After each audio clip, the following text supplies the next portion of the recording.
అండి. చాలా సందర్భాల్లో మన డిబేట్స్ లో కూడా మాట్లాడినప్పుడు కవిత గారి గురించి మాట్లాడుతూ కవిత గారు ఇది కవిత గారు అని చెప్పి మీరు చాలా సందర్భాల్లో చెప్పారు.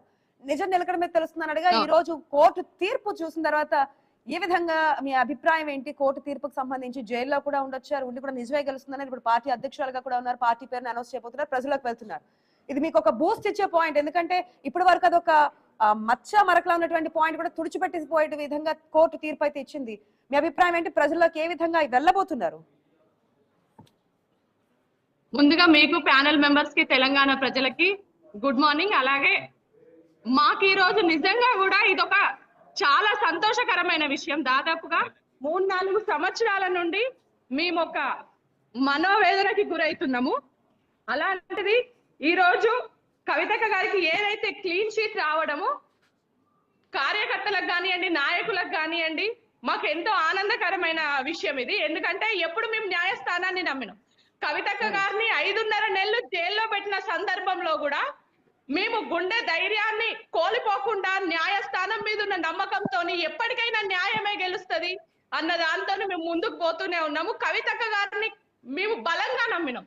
ఎవరైతే జాగృతి కార్యకర్తలు ఉన్నారో, నాయకులు ఉన్నారో, ఎంతమంది ఎన్ని ట్రోల్స్ చేసినా, ఎంతమంది ఎన్ని చెప్పినా కూడా అన్ని జరగని విషయాలు కవితక్క గారు చెయ్యలేదు, ఏ తప్పు చేయలేదు, ఆమెకు అడిగిన ముత్యం వస్తుంది అని చెప్పేసి మేము ఆమెను నమ్మినాము. ఈ రోజు నిజం నిలకడ మీద తెలిసినట్టు కవితక్క గారు ఈ రోజు కవితక్క గారికి క్లీన్ షీట్ ఇవ్వడము నిజంగా కూడా మేము రౌజ్ ఎవెన్యూ కోర్ట్ జడ్జికి జితేందర్ సింగ్ గారికి ధన్యవాదాలు తెలియజేస్తున్నాము. న్యాయస్థానం మీద నమ్మకము, న్యాయస్థానం ఎప్పటికైనా న్యాయం వైపే ఉంటది అని మరొకసారి నిరూపించారు. మీ పార్టీ అధ్యక్షుడు రెస్పాన్స్ ఏంటి మనోజ్ గారు? ఇప్పటి వరకు ఫైట్ చేశారు, పోరాడారు, తీర్పు వచ్చింది.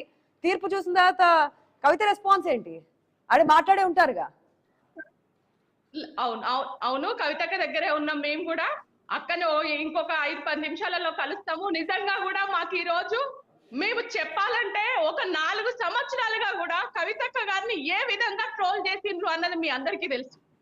ఒక్కొక్కసారి లిక్కర్ క్వీన్ అని బతుకమ్మ ప్లేస్ లో లిక్కర్ బాటిల్స్ పెట్టి కవితక్క గారి ఫోటోలు పెట్టి ట్రోల్ చేసినప్పుడు కూడా మేము ఎంత బాధపడ్డామో, ఎంత మనోవేదనకు గురైనామని చెప్పి మాకే తెలుసు.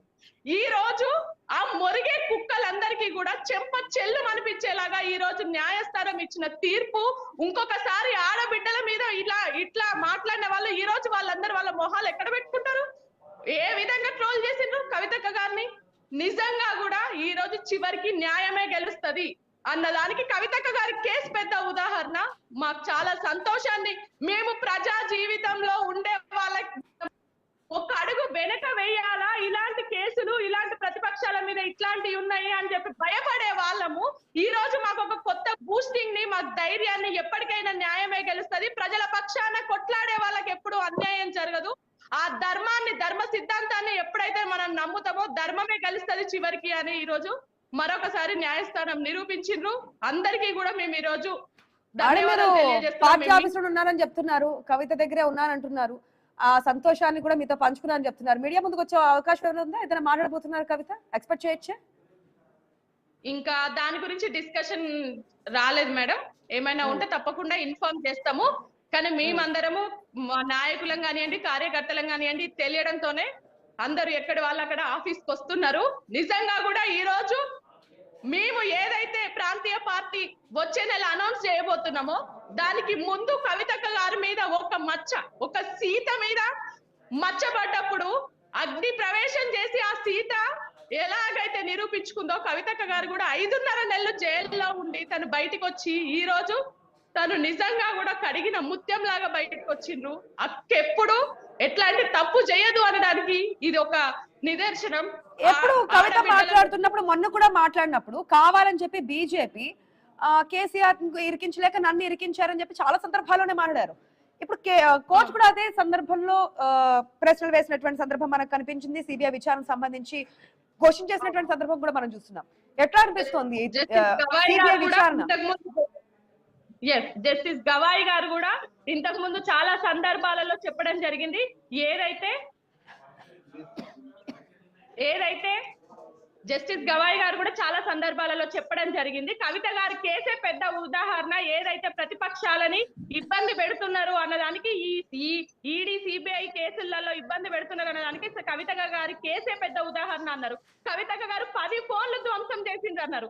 ఆ 10 ఫోన్లు చూపించినప్పుడు అప్పుడే తెలిసింది కదా 10,000 పేజీల ఛార్జ్ షీట్లలో కనీసం ఒక ట్రాన్సాక్షన్ లిమిట్, ఒక ట్రాన్సాక్షన్ ప్రూఫ్ కూడా లేదు అని చెప్పేసి మేము ఎన్నో డిబేట్లలో వాదించినాం. ఈ రోజు మా వాదననే గెలిచింది కదా. ఈ రోజు కవితక్క గారిని ట్రోల్ చేసిన వాళ్ళు, కవితక్క గారి గురించి మాట్లాడిన వాళ్ళు ఈ రోజు వాళ్ళందరూ ఏం సమాధానం చెప్తారు అంటున్న ఆడబిడ్డ మీద వెయ్యని నిందలు వేసింది కదా, అనరాని మాటలు అన్నారు కదా, ఈ రోజు మీరు ఏం సమాధానం చెప్తారు అని అడుగుతున్నారు. ఓకే, ఒక్క నిమిషం మనోజ్ గారు.